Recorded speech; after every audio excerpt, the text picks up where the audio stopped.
अपनी आखिरी सिगरेट खत्म करने के बाद उसने अपनी बंदूक उठाई और अपने फंड मैनेजर पर तान दी। फिर उसने अपनी बंदूक सामने सूट पहने खड़े तमाशबीनों की तरफ घुमाई। गोलियां एक एक करके बिना किसी रहम के बरसी। उसकी नजर में ये चमक दमक वाले फाइनेंस एक्सपर्ट्स आम लोगों का खून चूसने वाले राक्षसों के अलावा और कुछ नहीं थे। वो सिर्फ अपना बदला नहीं ले रहा था, बल्कि उन सभी आम लोगों का भी हिसाब चुकता कर रहा था जिन्हें धोखा दिया गया था। अपने निशानों को एक एक कर गिरता देख उसने एक ग्रेनेड अपनी जेब में रख लिया। सड़क पर मची अफरातफरी का फायदा उठाते हुए उसने नकाब पहना और सीधे फाइनेंस बिल्डिंग की तरफ चल दिया। अंदर मौजूद लोग अभी भी मासूम लोगों को लूटने में लगे थे। उन्होंने सपने में भी नहीं सोचा था कि जिन लोगों को उन्होंने पैरों तले रौंदा है वो एक दिन भयंकर गुस्से के साथ उनके सामने आकर खड़े हो जाएंगे। जिम कभी एक स्पेशल फोर्स का जवान था। रिटायर होने के बाद वो एक सिक्योरिटी कंपनी में कैश वैन का गार्ड बन गया। उसने अपना सारा गुस्सा पीछे छोड़ दिया था और बस एक ही उसूल पर चलता था, कड़ी मेहनत करो, ईमानदार रहो, एक अच्छे इंसान बनो और अपने परिवार की हिफाजत करो। और इस परिवार की जान थी उसकी प्यारी और खूबसूरत पत्नी। लेकिन एक रूटीन चेकअप ने उनकी पूरी जिंदगी ही बदल दी। रिपोर्ट में पता चला कि रोजी को कैंसर है। ये खबर उन पर किसी पहाड़ टूटने जैसी थी। वो सोच भी नहीं सकता था कि अपनी पत्नी के बिना उसकी दुनिया कितनी वीरान हो जाएगी। खुशकिस्मती से सर्जरी बहुत अच्छी रही और कैंसर पूरी तरह से निकल गया। लेकिन इस तरह के कैंसर के वापस आने का खतरा बहुत ज्यादा होता है, इसलिए उसे लंबे समय तक एक नए तरह के हार्मोन के इंजेक्शन लेने थे ताकि बीमारी जड़ से खत्म हो जाए। ये दवाई बहुत असरदार थी, लेकिन इसकी कीमत भी बहुत ज्यादा थी। अपनी जान से प्यारी पत्नी के लिए जिम कुछ भी करने को तैयार था। उसने नादानी में सोचा था कि अपनी सैलरी और हेल्थ इंश्योरेंस के दम पर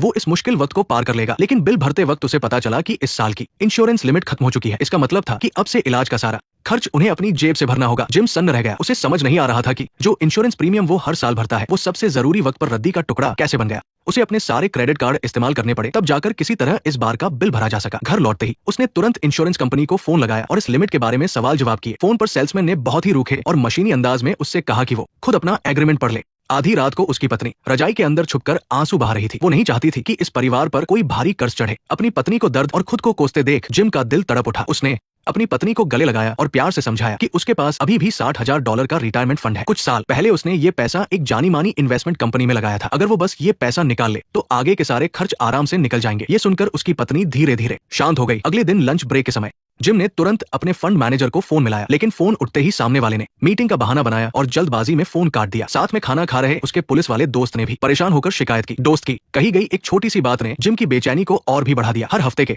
इलाज का खर्च उठाने के लिए वो लगातार अपने क्रेडिट कार्ड का इस्तेमाल करता रहा। बिलों के बोझ ने उसकी कमर तोड़ दी। मैनेजर को अनगिनत बार फोन करने के बाद आखिरकार वो उससे मिलने का वक्त तय कर पाया। जब मैनेजर सामने आया तो जिम को लगा जैसे कोई फरिश्ता मिल गया हो, लेकिन वो आदमी अपने साथ एक बहुत ही बुरी खबर लेकर आया था। ग्लोबल फाइनेंस क्राइसिस की वजह से जिम का वो फंड अब एक्सचेंज से हटा दिया गया था। उसकी जमा की गई पूरी रकम डूब चुकी थी। दरअसल जिम ने जिस इन्वेस्टमेंट कंपनी का फंड खरीदा था वो प्रॉपर्टी बॉन्ड्स में पैसा लगाने की वजह से दिवालिया होने की कगार पर आ गई थी। खुद को बचाने के लिए वॉल स्ट्रीट के इन चालाक लोगों ने एक घटिया चाल चली। उन्होंने कौड़ियों के भाव वाले कूड़ा बॉन्ड्स को मोटा मुनाफा देने वाले प्लान बताकर जिम जैसे उन सीधे सादे लोगों को बेच दिया जिन्हें फाइनेंस की कोई समझ नहीं थी। जिम इन सब बातों को नहीं समझता था। उसे बस अपना पैसा वापस चाहिए था, क्योंकि उस वक्त मैनेजर ने कहा था कि इसमें कभी घाटा नहीं होगा। मैं समझ रहा हूँ, मुझे तुम्हारे दुख का एहसास है। मैंने भी खूब पैसे कमाए थे, लेकिन यही तो इन्वेस्टमेंट का तरीका है, मुझे माफ करना। हालांकि ये सबसे बुरा नहीं था। कुछ दिनों बाद जिम को एक ईमेल आया। उसमें जो लिखा था वो पूरी तरह बकवास था। उस इन्वेस्टमेंट में न सिर्फ उसका सारा पैसा डूब गया था, बल्कि इस कॉल सिस्टम की वजह से अब उसके सिर पर बैंक का $1,00,000 का कर्ज और आ गया था। जिम ने फिर से फोन किया और पूछा कि, लेकिन सामने वाले ने सारा दोष मार्केट की हालत पर डाल दिया। जिम गुस्से से सारी रात सो नहीं पाया। अगले दिन वो फाइनेंस के केस लड़ने वाले एक वकील के पास गया। फाइल देखने के बाद वकील ने बहुत ही पूरे कॉन्फिडेंस के साथ उसे भरोसा दिलाया कि वो न सिर्फ उसका $1,00,000 का कर्ज माफ करवा देगा, बल्कि उसका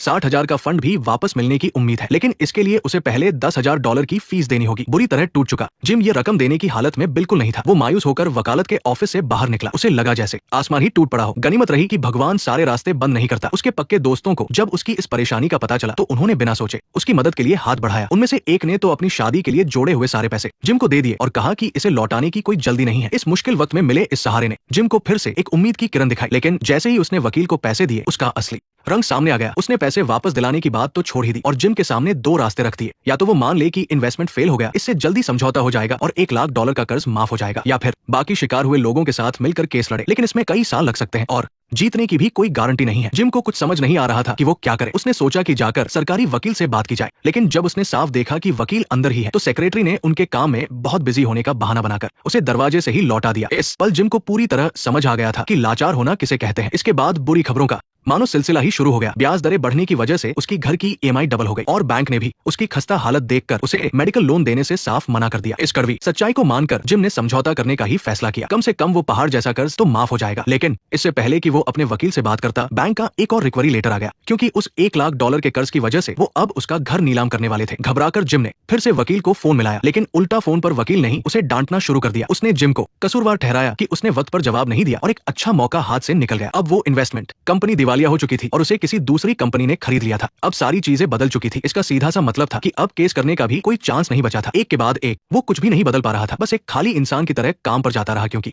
घर की कमाई का वही इकलौता जरिया था। पर जैसे ही वो कंपनी पहुंचा, बॉस ने उसे अपने ऑफिस में बुला लिया। बैंक वालों के पैसे मांगने के फोन कंपनी तक आने लगे थे, क्योंकि सिक्योरिटी गार्ड की नौकरी के नियम बहुत सख्त थे। कंपनी ऐसे इंसान को काम पर नहीं रख सकती थी जो कर्ज में डूबा हो। हालांकि बॉस को उसकी हालत पर तरस आ रहा था, पर मजबूरी में उसे जिम को काम से निकालना पड़ा। लेकिन बॉस ने इंसानियत का फर्ज निभाया। उसने जिम को मुआवजे के तौर पर कुछ $1000 कैश दिए, ताकि बैंक वाले सीधे पैसे ना काट ले और वो कुछ दिन और अपना गुजारा कर सके। जिम निराश होकर सड़कों पर भटक रहा था। उसे बिल्कुल नहीं पता था कि आगे क्या करना है। जब वो थका हारा अपने घर लौटा तो उसकी नजर मेज पर रखी अपनी पत्नी की शादी की अंगूठी और एक चिट्ठी पर पड़ी। उसे कुछ गड़बड़ लगी और वो तुरंत बेडरूम की तरफ भागा, पर तब तक बहुत देर हो चुकी थी। जिम पर बोझ न बनने के लिए उसकी पत्नी ने खुद अपनी जान ले ली थी। उसे अपनी आंखों पर यकीन नहीं हो रहा था, पर उसे छूने पर महसूस हुई वो ठंडक बिल्कुल सच थी। बस कुछ ही महीनों में उसने अपनी सारी जमा पूंजी, अपना घर और नौकरी सब खो दिया था, और अब उसने अपने सबसे अजीज इंसान को भी हमेशा के लिए खो दिया। अंतिम संस्कार के बाद वो सारा दिन शराब पीने लगा, नशे में खुद को सुन्न करने लगा। उसने सबसे नाता तोड़ लिया और एक भूत की तरह शहर में भटकने लगा। फिर एक रात उसने अचानक उस वकील को देखा जिसने उसकी मदद करने से मना कर दिया था। वो एक महंगे पब में कुछ खूबसूरत लड़कियों के साथ पार्टी कर रहा था।